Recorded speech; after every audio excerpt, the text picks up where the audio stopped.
Hello and welcome to EE233. I'm your instructor, Gregory Myers. In this video, we're going to take a look at a numerical integration method that we're going to refer to as left rectangle. This video is part of a larger series of videos focusing on different numerical methods, particularly in this case in numerical integration. Now, to begin with, this assumes that you've watched the earlier video that allowed for us to set up our numerical demo, and specifically that you have a copy then of the numerical integration.c, which we are going to be referencing in just a second. It's essentially a file that has nothing but comments in it that gives us some instructions on what we're trying to do. Now, we're going to focus in this video on the left rectangle by function. After we're done with that one, we're going to focus on the other numerical integration methods in another video. So basically what we want to do is have an in-depth look at how to do the numerical method, the left rectangle rule, or essentially utilizing the left side of the rectangle. And then we're going to, in a separate video, then focus on the other three methods that basically just provide a slightly different way to address the same problem. So to begin with, what I want you to also do is I want you to take a look at the Wikipedia article focusing on numerical integration, and particularly this illustration of the rectangle rule. And if you'll notice here that basically what we're doing is we are approximating the total area under the curve or under a function.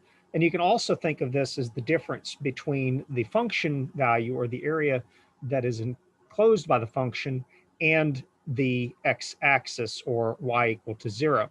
And if you'll note particularly that area above the x-axis contributes positively to the total area, whereas area underneath the x-axis or y equals 0 contributes negatively. Now, the big distinction in this particular example, and the reason I call it the left rectangle rule, is essentially what we're going to do is we're going to utilize the left side of the rectangle to approximate the total area. And if you look here, this first rectangle then essentially is we use the value at x, in this case equal to -2, to be able to calculate then the y at x equals to -2. And that comprises the height of the rectangle. The width of the rectangle, in this case, because of the number of segments that were requested, then is simply then going to be the difference, in this case, between the x for the left and the x for the right. And we can calculate that by noticing that the delta x between -2 and -1 is 1. And there are, in this case, 4 sections. So we know that the delta x is going to be 0.25. So in this particular example, then we could take whatever this estimation here is for the left-hand side of the rectangle and multiply it by the delta x. Now, what we are going to be doing differently in this particular example with the left rectangle rule is what we're going to use to calculate the height of the rectangle on the left side. So in our case, what we're going to do is we're actually going to use the exact value calculated for y, or y equals to f of x at x equals to -2. In this particular example, you'll notice that they've used the midpoint. We're going to calculate that in a later video. So for instance, in this case, we're going to assume here, at least according to this graph, that y of -2 is going to be equal to 4. Now, back to our example. So we have a function here that accepts multiple input arguments, particularly a function pointer that accepts a double and returns a double. This is going to be our mechanism for calculating our y equals to f of x.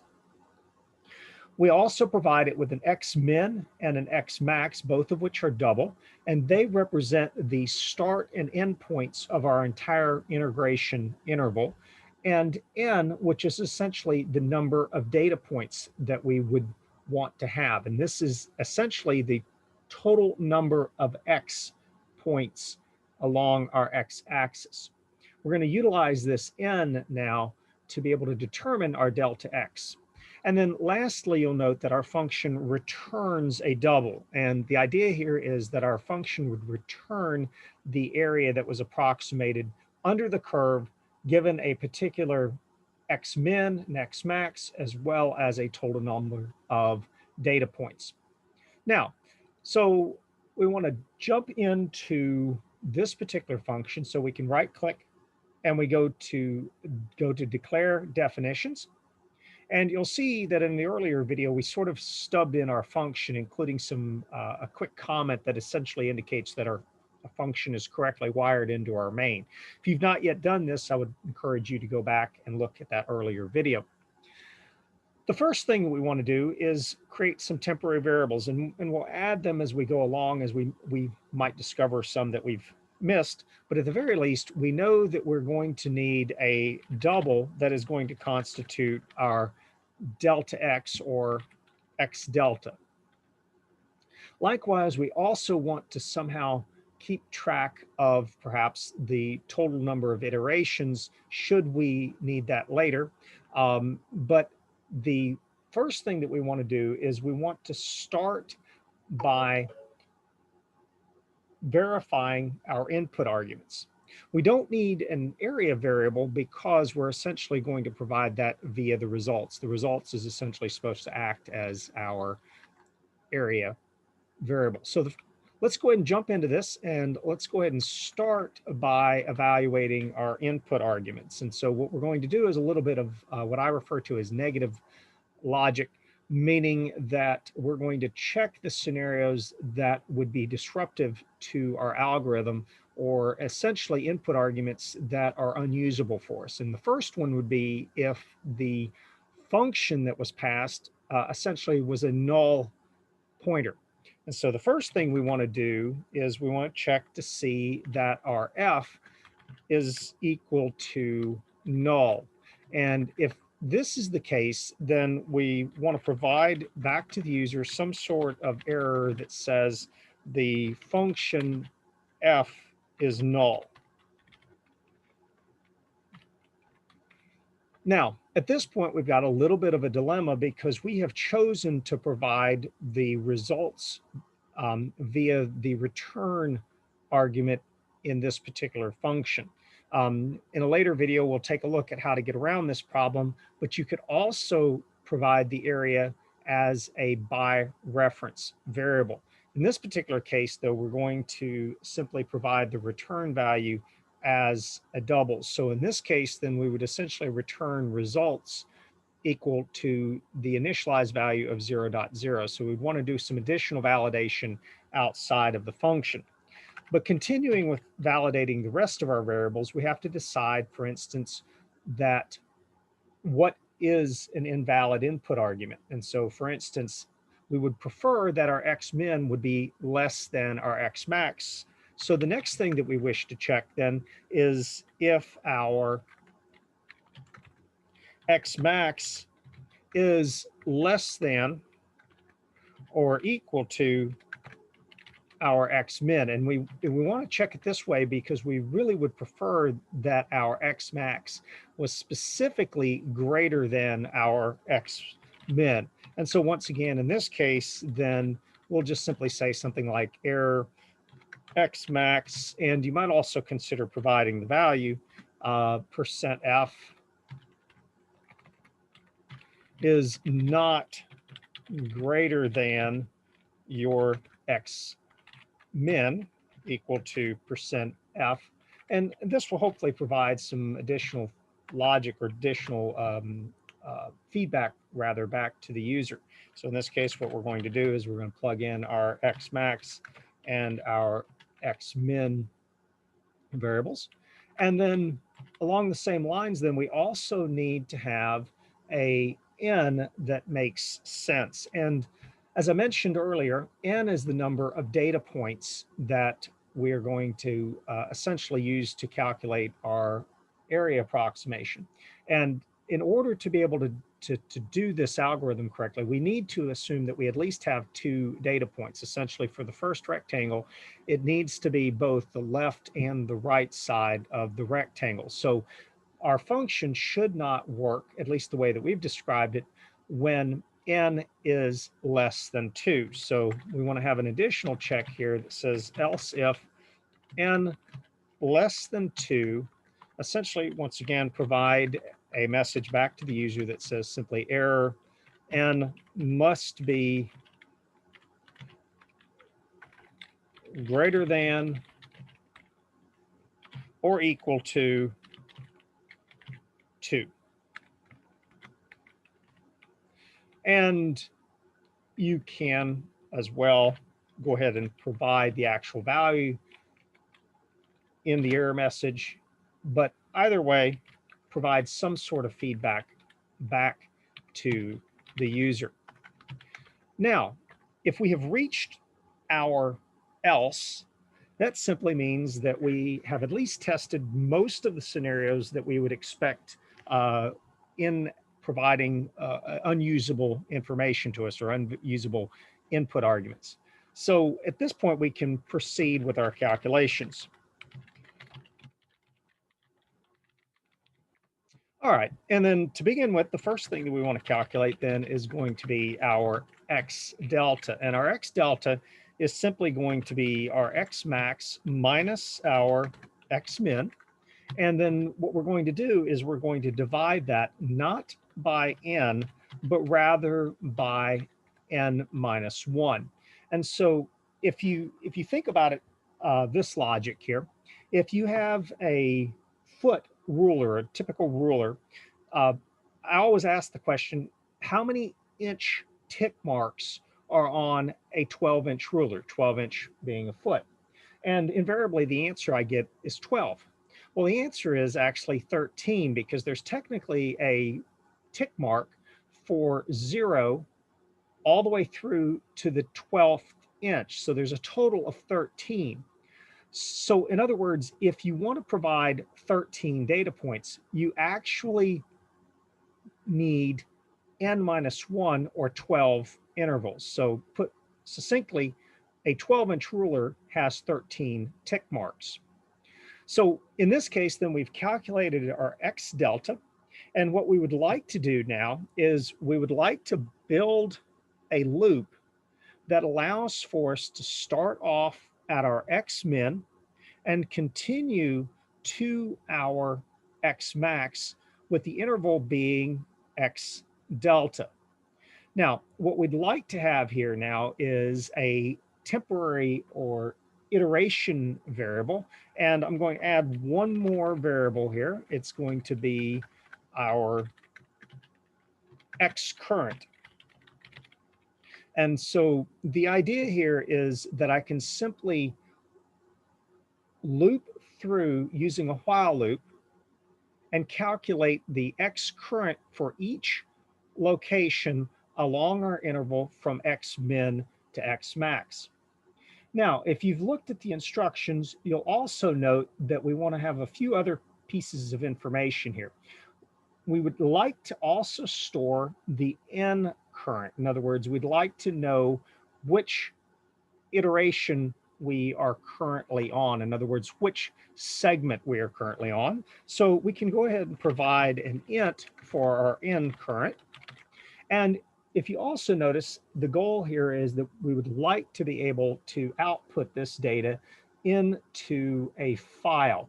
And as such, we would want to have some sort of file pointer. So in this case, I'm going to go ahead and specify an output file, which we can actually hard code for this example.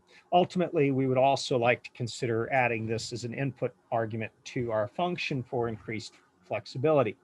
But ultimately, we would like to write to that file not only the section or the segment, but also the value at the left side of the rectangle, as well as the value at the right side of the rectangle, and the current area associated with the sum.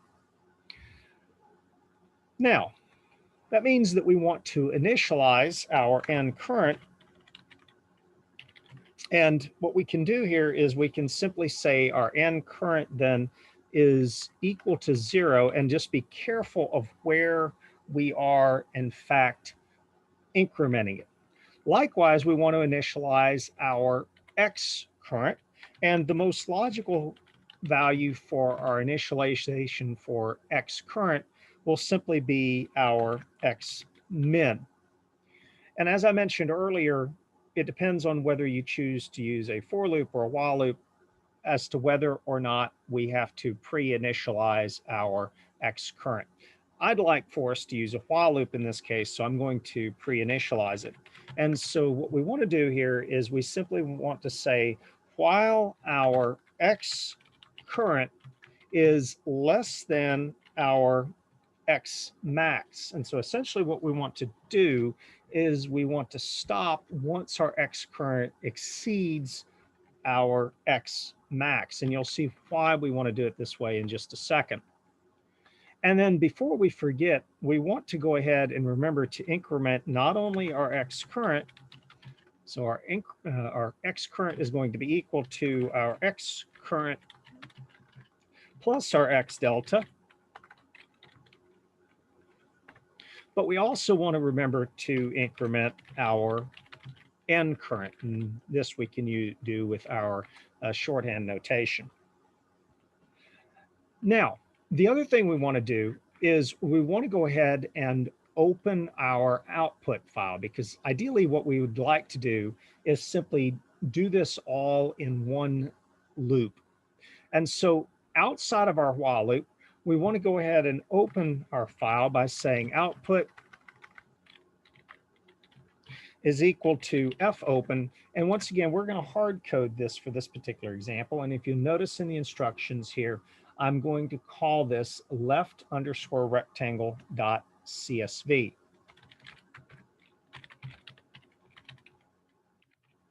And we would like to open this file for writing. And before we forget on this, we also want to go ahead and close our file. So we'll close our output outside of our while loop.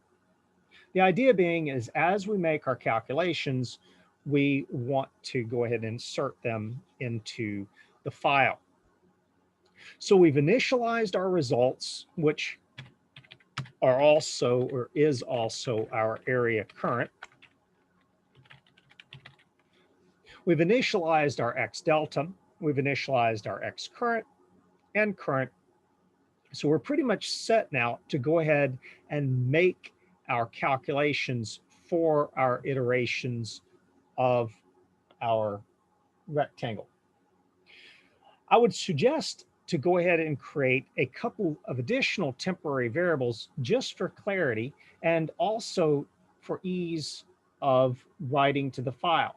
And specifically, what I would suggest is that you go ahead and create a x left and an x right. So we'll go ahead and have a double here equal to x left, which indicates the left side of the rectangle, as well as a x right, which is going to be equal to the right side of the rectangle. This is not entirely necessary. However, it will help when we shift to our other functions in understanding what we're doing. So inside of our while loop, we're simply going to say x left is equal to x current.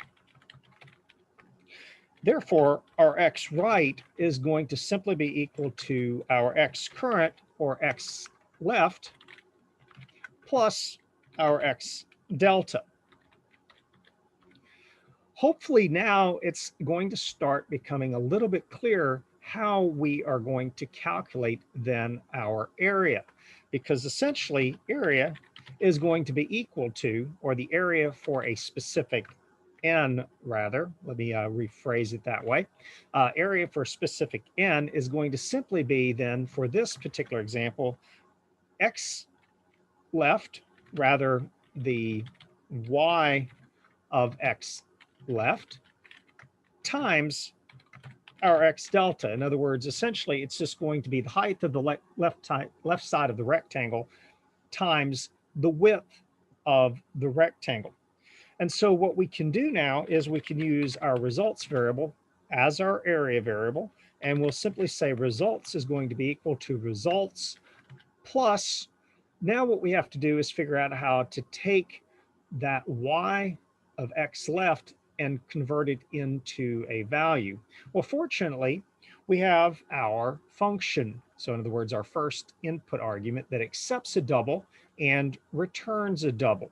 And so in this particular case, then we're simply going to say f of x left. And we are going to multiply it then by our x delta. And an additional set of parentheses simply helps emphasize that essentially what that is area. Give us a little more room here. Area is equal to area plus area delta, or area for a specific n. So I'm going to go ahead and stick with our notation here because we may use this later on in the future when we're looking at convergence. But in this case, essentially what you have here is you have the area up to that section, and then you're adding the area for that section. Now at this point, the only thing that's really left to do is to sort of keep a running tab of what we're doing. In other words, simply write it to our file. Once again, the instructions are very useful here. You'll notice that I have an n current, which simply tells me which section I'm on. The x of that section, the x left of that section, the x right of that section, and the current area summation. So at this point, then, what we want to do is after we have incremented our n current, or possibly what we could do is we could initialize it differently to 1, either is fine. We want to simply then specify what the x left, x right, and the area are. And this is one of the reasons why I said that these temporary variables of x left and x right are somewhat of a convenience variable, but hopefully it will make sense to you then while we're using it this way. So we'll start off with an f print f. We're going to specify the output file pointer. We want to specify the n current, which is going to be essentially segment 1 for the first iteration. We want to specify the x left for that segment. We want to specify the x right for that segment, as well as the area or the results for that summation. Now, what we want to do here is we want to create a format spec for this. So it's going to be %d for the n current. For the x left is going to be %f. For the x right is going to be %f. And then for the results then is also going to be a %f.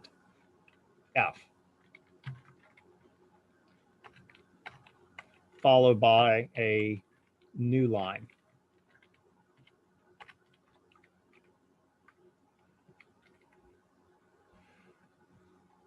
All right, now the question becomes, if you look, are we looking to try to store the area current for that section or the aggregated area? And so there's two options here. At this particular example, or the way that I've got it written right now, is that the results provides our aggregated area. Well, there's pros and cons to each, but what I would like to consider doing is, in addition to having the x left and the x right, as well as the x current and the n current, I would propose that we go ahead and create one more temporary variable here, and we're going to call this one then our area current. In which case, then what we will do is, as we did in our comments here, I'm actually going to go ahead and change this real quick. Area current or area delta doesn't really matter here. How about if we call this one area current? And then what we can do here is we can pull out this particular calculation. So we'll simply say area current then is equal to our f of x left times our x delta And at this point, then, we can simply say that the results are equal to the results plus area current. A couple of different ways to go about doing this. The advantage of this, though, is that we can actually store then the area associated with that particular segment. The first approach allows for us to see the convergence as we add more sections onto our area, particularly if you've already done the calculations for a particular interval and you know what the definite integral would be. This approach allows for you to look at just the area of a particular section. So in this case, then we're going to have our area current, which is essentially going to be the area for that section. So at this point, let's go ahead and build it. Let's see if we've got any errors.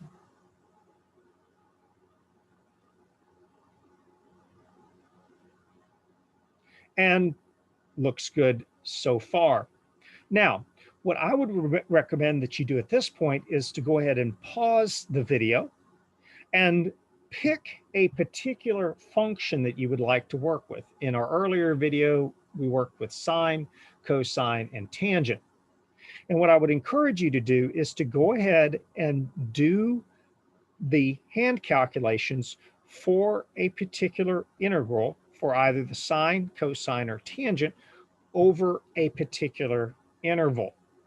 And what we'll do then is we'll test to see how our numerical integration function does, particularly as we increase our n.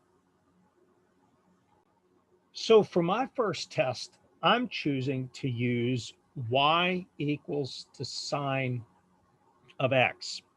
And I want to look at the interval from 0 to pi over 2. In other words, from 0 to 90 degrees. Now, what I'd like to do is I'd like to go over to the command line and run our executable. Now, once again, this assumes that you've already completed all of the switches in your main. If you have not, you're going to have to manually run this function essentially by typing in the input arguments in your main and then recompiling. Instead, what I'd like to do is I would actually like to pass these values using switches. And as a reminder of what those switches would be, you can either look at your documentation, or what you can do is you can look at the help for your executable. And so in this particular case, what we want to do is we want to look at our left rectangle. We want to specify the function. And in this case, instead of cosine, what I would like to do is I would like to use sine. I'd like to start off at 0, and I'd like to go to 1.57. And then what we're going to do is we're going to play around with the number of data points.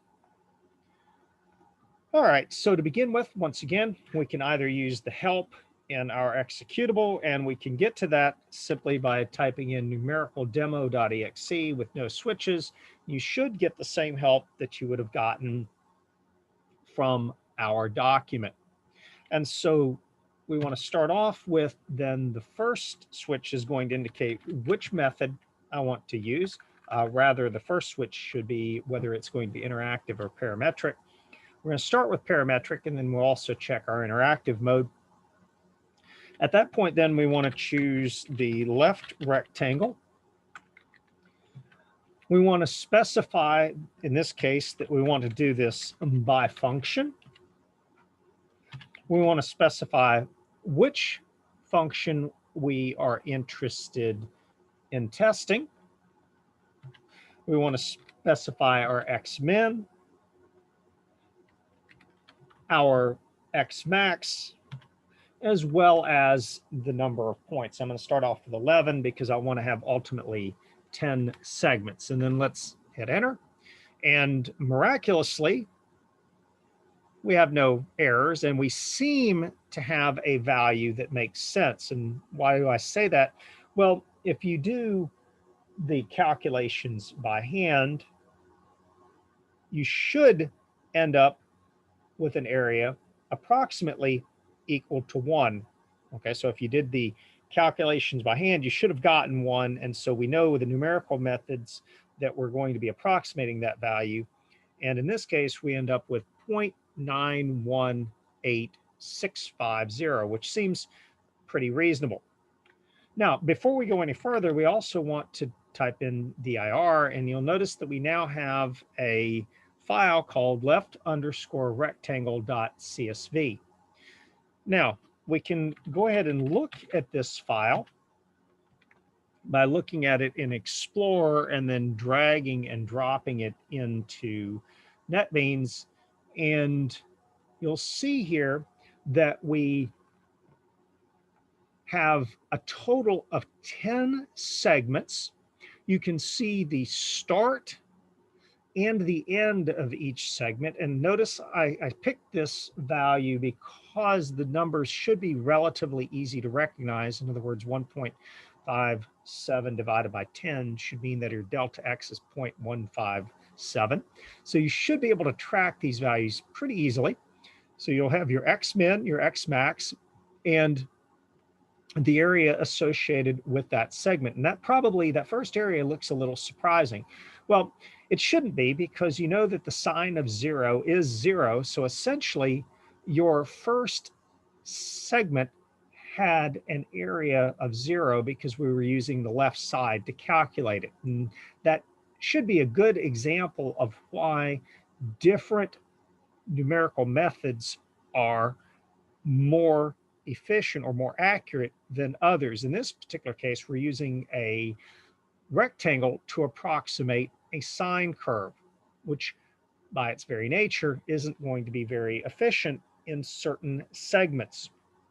But if you continue on, if you were to put this into Excel and you would sum this last column, you should ultimately get the same value that we got in our command line. In other words, in this case, 0.98650. Well, how can we improve on that? Well, we simply increase the number of segments. So I'm going to make a big increase. I'm actually going to go from 11 to 101. Once again, I'm trying to keep an odd number so that we can keep track of this. And you'll see here that I have made a significant improvement in my area approximation, and my file should now have 100 rows in it. And once again, you can continue to play around with this. What I'd like to do is I'd like to take a look at how my interactive switch behaves now. So I'm going to do interactive. I'm going to once again do my left rectangle. And I want to specify whether I'm interested in by function or by file. And so right now we're going to focus on by function. So everything else should then be provided interactively. And you can see here that it's prompting me for my function. I'm going to type in sine. For my x min, I'm once again going to put in 0. For my x max, I'm going to put in 1.57. And then for my n, I'm going to start off with 11. And you'll see that we got the same value. And you can see here that this little extra line here, this left underscore rectangle underscore by function, while it's probably not the most elaborate, it does indicate to us that our main is triaging our logic correctly. In other words, we know that we've actually called the function, and you now see the area below that. You can always improve on this. You make your executable as friendly as you want to your user. Now, before we call it quits in this video, let's at least see if one of our other functions work. So in this case, what I'm going to do is I'm going to provide my cosine. And what I'd like to do is I would like to look at the value of cosine from 0. And for my x max, I'm actually going to provide an approximation of pi. And I'm going to go ahead and jump up here to 101 values. And you'll notice that it's getting close to 0. And that is because my cosine, the positive value of cosine, in other words, the area that is above the curve, roughly cancels out the area that's below the y-axis, or excuse me, the x-axis, y equal to 0. Um, there is room for a couple of sources of error here in that, number one, my approximation of pi is not that great. 3.14 is not all that good. So this means we can simply improve our value by doing a better job of picking an x max. And so we're going to once again do our cosine. For x min, we can provide 0. For our x max, I'm going to provide 3.14159. And I'm going to leave the n alone for this example, okay? And so you can see here that I'm getting a different value for the left rectangle bifunction. But let's go ahead and increase then the number of segments. So in this case, my function once again is going to be cosine. For my x min, it's going to be 0. And for my x max, I'm going to do 3.14159. And then I'm going to provide a lot higher value here, 1001, and you can see how drastically different that value is. And so you can play around with this a little bit. You can see that as you increase the number of n, ideally what would happen is you would ultimately converge to a value. Now that's something that we're going to talk about in a later video. So what I would like for us to do now is I would like for us to go back to our driver and take some time and think about what is different between the left rectangle bifunction and the other functions that we're interested in demonstrating, particularly the right rectangle bifunction, as well as the mid rectangle and trapezoidal bifunction. We'll cover those in a later video. And then we're also going to take a look at our compare bifunction. Then we're going to take a look at how to do the same thing when you are provided not a function, but rather the file with data in it. So hopefully you found this video useful. As always, if you have any questions or comments, don't hesitate to email me, and thank you for watching.